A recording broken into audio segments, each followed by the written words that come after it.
I'm Ha. And we are Black Swan.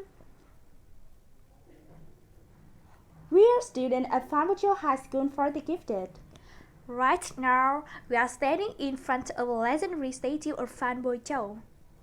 And our school is named after this prominent man. Let's support us! Our school, which was founded in 1974, is located in Nghệ province. This is dream school of every generation of students, as it has long been famous for its remarkable academic achievement.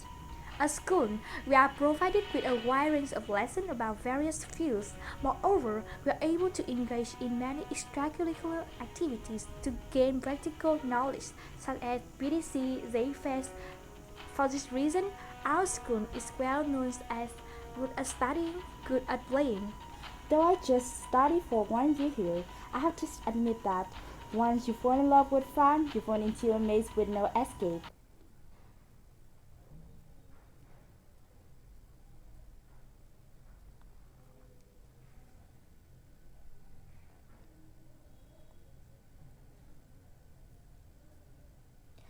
Well, as you can see, there is a huge difference between the British man and Vietnamese teenager. While the students are playing games, the men is reading books attentively. So, are you guys curious what we want to show you next? Let's discover with us. The scenes that we encounter is only a small cases of countless cases. As can be seen nowadays, only a small proportion of Vietnamese youngsters read books on a regular basis. And we have a small interview. Do you read books? Yes, but barely because we are preoccupied with many schedules. I agree with her. After school, we have so many extra classes to attend, so we don't have much time for our leisure activities. So, if you are given more than 20 hours per day, will you read book? We still have other things to do. So, after this interview, we discovered that actually time is not the matter. I would take Bingay for example. He's certainly busy and has no time for other activities. However, he always trying to spend at least 45 minutes per day reading books. Let's find out the reason why.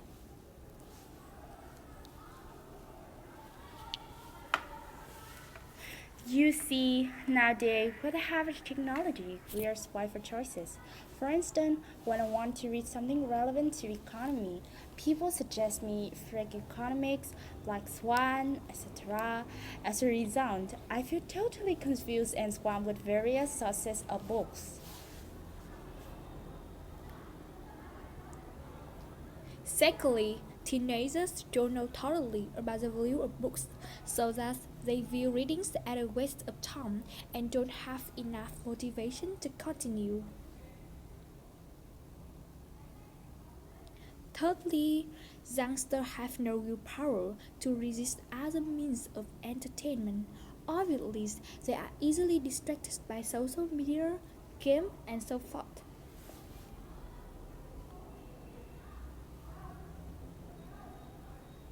Last but not least, the parent, the educator, don't make enough effort to raise the interest of reading among the young adults. They even hardly give any lessons about how to identify the most appropriate kind of books so that the youngsters feel lack of orientation.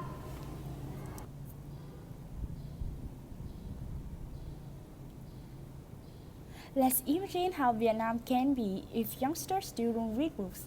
Let's come with us.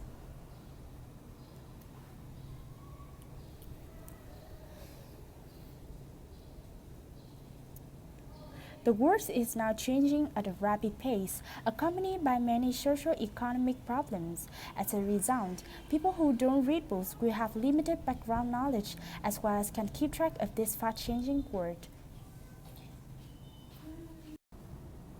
This even leads to the disregard from other nations.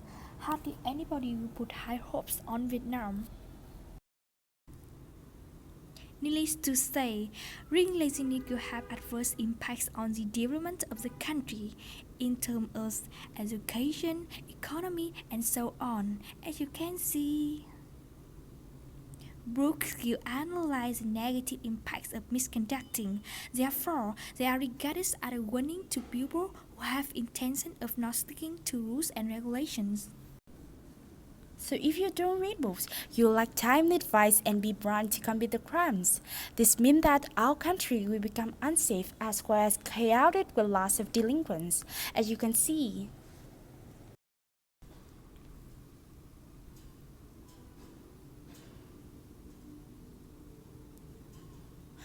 What we want to tell everybody is that Read books, save life.